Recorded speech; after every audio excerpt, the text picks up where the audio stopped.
Hi అండి, welcome back to my channel. అనగనగా ఒక ఊరిలో రమేష్, సువర్ణ అనే భార్యాభర్తలు ఉండేవాళ్ళు. వాళ్ళకి ఒక్కగానొక్క కొడుకు రాము. రమేష్ చాలా మంచివాడు, పరాయి సొమ్ముకి అస్సలు ఆశపడడు. అలాంటి రమేష్ను తండ్రి అప్పుల పాలు చేసి చనిపోతాడు. ఇప్పుడు తండ్రి చేసిన అప్పులన్నీ రమేషే తీర్చాలి. రమేష్ ఒక వ్యాపారి దగ్గర గుమస్తాగా పనిచేస్తూ ఉంటాడు. ఇలా రమేష్ కష్టపడి తెచ్చిన డబ్బులో కొంత అప్పులు కట్టుకుంటూ, కొంత కొడుకుని చదివించుకుంటూ తన జీవితాన్ని సాగిస్తాడు. ఇది ఇలా ఉండగా ఒకరోజు భర్త పని నుంచి ఇంటికి వచ్చిన తరువాత భార్య ఇలా అంటుంది, ఏమండి, ఈరోజు అప్పుల వాళ్ళు వచ్చారు. 4 రోజుల్లోపు అసలు వడ్డీ మొత్తం కట్టకపోతే ఈ ఇల్లును కూడా తీసేసుకుంటామంటున్నారు. ఈ ఇల్లు కూడా తీసేసుకుంటే మనం ఎక్కడ ఉండాలండి? మీరు ఒక పని చేయండి, మీరు పనిచేస్తున్న సేటు గారిని డబ్బులు అడగండి. మనం చిన్న చిన్నగా వాయిదాల పద్ధతిలో నెల నెల మీ జీతం డబ్బుల నుంచి ఎంతో కొంత ఇస్తూ సరిచేయొచ్చు, సరేనా అంటుంది. అవునా, ఇంటికి వచ్చారా? అది సరే కానీ మా ఓనరు చాలా పిసినారి వాడే. వడ్డీ వ్యాపారి అయినా చేతిలో రూపాయి కూడా జారడు. పైగా మన ఈ ఇల్లు కూడా తాకట్టులో ఉంది. తాకట్టు పెట్టుకోవడానికి ఏమీ లేకుండా అప్పు ఇవ్వడేమో మరి. చూద్దాం, అడిగితే తప్పేం లేదు కదా. అప్పుల వాళ్ళ దగ్గర తలదించుకునే కన్నా మా ఓనర్ దగ్గరే 2 తిట్లు తింటాను, 2 చీవాట్లు పడతాను. ఆయన్నే ఎలాగోలా బతిమలాడి డబ్బులు తెచ్చుకుంటానులే కానీ ఇంకెవరూ రాలేదు కదా నా కోసం. సరే కానీ రాము ఎక్కడున్నాడు? కనిపించడం లేదు అని రాము కోసం వెతుక్కుంటూ బయటికి వస్తాడు. ఏంటి నాన్న పిలుస్తున్నావు? నీకు ఒక విషయం చెప్పాలి నాన్న. ఈరోజు స్కూల్లో నాకు డబ్బులు దొరికాయి. ఆ డబ్బులతో నేను చాక్లెట్లు, ఐస్ క్రీమ్స్ చాలా కొనుక్కొని తిన్నాను. ఇలాగే రోజు డబ్బులు దొరికితే ఎంత బాగుంటుందో. నేను మా ఫ్రెండ్స్కి కూడా కొనిపించాను నాన్న. ఆ డబ్బులతో చాలా డబ్బులు దొరికాయి నాన్న నాకు ఈరోజు అని రాము తండ్రికి ఆ విషయాన్ని చెప్పి చాలా సంతోషపడుతూ ఉంటాడు. ఏంటి రాము నువ్వు మాట్లాడేది? నీకెన్నిసార్లు చెప్పాను, ఎక్కడ ఏ వస్తువు దొరికినా సరే ఆ వస్తువు తీసుకోకూడదు అని. పాపం ఆ డబ్బులు పోగొట్టుకున్న వాళ్ళు ఎంత బాధపడుతున్నారో. స్కూల్లో అలా డబ్బులు దొరికితే అవి ఎవరివైనా అని అడగాలి, లేకపోతే మీ క్లాస్లో టీచర్కి ఇవ్వాలి.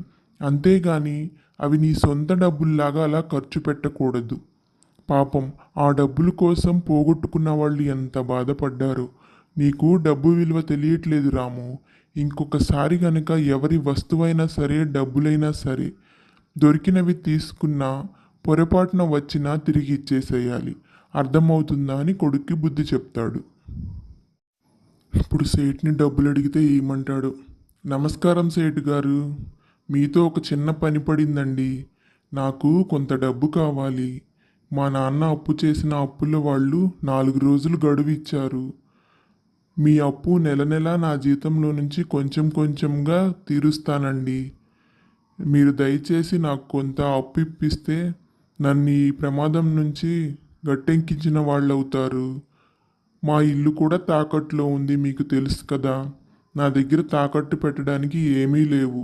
నా జీతం డబ్బుల్లో నెల నెల సగం మీరే ఉంచేసుకోండి. సగమే తీసుకొని వెళ్ళి నేను నా ఇంటిని ఎలాగోలా గడుపుకుంటాను అని చెప్పి రమేష్ సేట్ని అడుగుతాడు. సేట్ కొంచెం సేపు ఆలోచిస్తూ అలాగే నిలబడతాడు. "ఆ, రమేష్, నేను చెప్పేది ఒక్కసారి విను, కొంచెం అర్థం చేసుకో. నేనేదో వడ్డీ వ్యాపారం చేస్తున్నానని నేనేమి బాగా డబ్బున్నవాడినేం కాదు. నీకు ఈ ఉద్యోగం ఎలా జీవనోపాధో నాకు ఇలా జీవనోపాధి. ఎంత చెట్టుకి అంతగాలే వీస్తుంది అన్నట్టు నాకుండే ఖర్చులు నాకుంటాయ్యా. నువ్వు తాకట్టు పెట్టడానికి కనీసం ఇల్లు కూడా లేదు. నిన్ను ఏం చూసి నేను డబ్బు ఇవ్వాలి చెప్పు? ఎక్కడైనా సరే ఏదన్నా తాకట్టుకి ఉంటే చెప్పు, తాకట్టు పెట్టుకొని డబ్బులు ఇస్తాను. అంతేకాని నువ్వేదో నా దగ్గర పనిచేస్తున్నావు కదా అని నేను ఊరికే మాత్రం డబ్బులు ఇవ్వలేను. నన్ను కొంచెం అర్థం చేసుకో. నాకు వేరే పని ఉంది, నేను ఇంటికి వెళ్తున్నాను. షాపు చూసి లెక్కలు చూసి తాళాలు వేసి తీసుకొని ఇంటికి వెళ్ళు. నీ జీతం డబ్బులు అక్కడ బెంచి మీద పెట్టాను, అవి తీసుకొని వెళ్ళిపోరాము అని చెప్పి అక్కడి నుంచి వెళ్ళిపోతాడు సేటు. పని ముగించుకొని షాప్ మూసి వెళ్తూ ఉండగా రమేష్కి తన పాత స్నేహితుడు ఎదురుపడతారు. ఆగు రమేష్, నేను మీ షాప్ దగ్గరికే వస్తున్నాను. నేను మీ సేటు దగ్గర వడ్డీకి డబ్బులు తీసుకున్నాను. ఇప్పుడు ఆ అప్పు తీర్చడానికి మీ సేటు దగ్గరికే వస్తున్నాను. ఏంటి నువ్వు అంత డల్లుగా ఉన్నావు? ఏం మాట్లాడటం లేదు? ఇంతకీ మీ సేటు షాప్లో ఉన్నాడా లేడా? బాబోయ్, బుద్ధుంటే ఇంకోసారి మీ సేటు దగ్గర డబ్బులు తీసుకోకూడదురా బాబు. వడ్డీ మీద వడ్డీ, వడ్డీ మీద వడ్డీ వేస్తాడు. చెప్పు. ఆ, సేటు షాప్లో లేడురా. మధ్యాహ్నమే షాప్ నాకు అప్పచెప్పి తను వేరే పని మీద వెళ్ళిపోయాడు. నేనే షాప్ తాళాలు వేసి తాళాలు కూడా తీసుకొని వస్తున్నాను. ఈ పూటకు వెళ్ళిపో, రేపు ఉదయాన్నే వచ్చేసి సేటు ఏ టైంకి వస్తాడో నేను చెప్తాను, సరేనా? ఇప్పుడుకైతే నేను ఇంటికి వెళ్తాను, నాకు కొంచెం పని ఉంది, కొంచెం అర్జెంటు.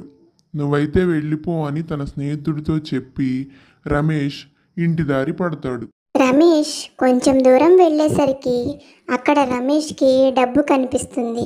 ఆ డబ్బుని చూసి, అయ్యో, నా స్నేహితుడు డబ్బు దారిలోనే పడేసుకొని వెళ్ళిపోయినట్టున్నాడు. ఇప్పుడు ఈ డబ్బు వాడికి ఇవ్వాలా, నేనే ఉంచుకోవాలా? సేటు కూడా డబ్బులు ఇవ్వలేదు. అప్పుల వాళ్ళకి ఏం సమాధానం చెప్పాలి? సేటు నా జీతం ఇచ్చాడు, ఆ డబ్బులు, ఇక్కడ దొరికిన డబ్బులు రెండూ కలిపితే నా అప్పు తీరిపోతుంది, మనశ్శాంతిగా ఉండొచ్చు. ఇంత అత్యవసరంలో తప్పు చేయడం తప్పేమీ కాదు అని రమేష్ తన మనసుకి సర్ది చెప్పుకొని ఆ డబ్బు, తన జీతం డబ్బులు రెండూ జేబులో పెట్టుకుని నడుచుకుంటూ వెళ్తాడు. ఇంటికి వెళ్ళి చూసుకునేసరికి రమేష్ జేబులో మొత్తం డబ్బు ఎక్కడో దారిలో పడిపోతుంది. రమేష్ ఇంటికి వెళ్ళి భార్యతో చెప్పి చాలా బాధపడతాడు. నేను చేసిన తప్పుకి మన డబ్బు కూడా పోయింది సువర్ణ. ఇలా నాకు దారిలో డబ్బు దొరికింది. మన కొడుకు రాముకి బుద్ధి చెప్పిన నేను బుద్ధి లేకుండా అత్యాశకు పోయి దొరికిన డబ్బుని తీసుకున్నాను. అందుకే మన డబ్బు కూడా దాంతోపాటే కలిపిపోయింది. ఇప్పుడు ఏం చేయాలో నాకు అర్థం కావటం లేదు అని రమేష్ సువర్ణతో చెప్పి చాలా బాధపడతాడు. అందుకేనండి, అత్యాశకు పోకుండా ఉన్నదాంతో తృప్తి పడితే అప్పు ఈరోజు కాకపోతే ఇంకో రోజు తీరేది.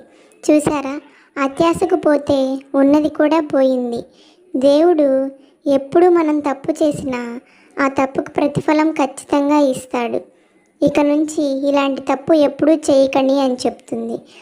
మీ వీడియోస్ కనుక మీకు నచ్చితే please like, share and subscribe చేయండి.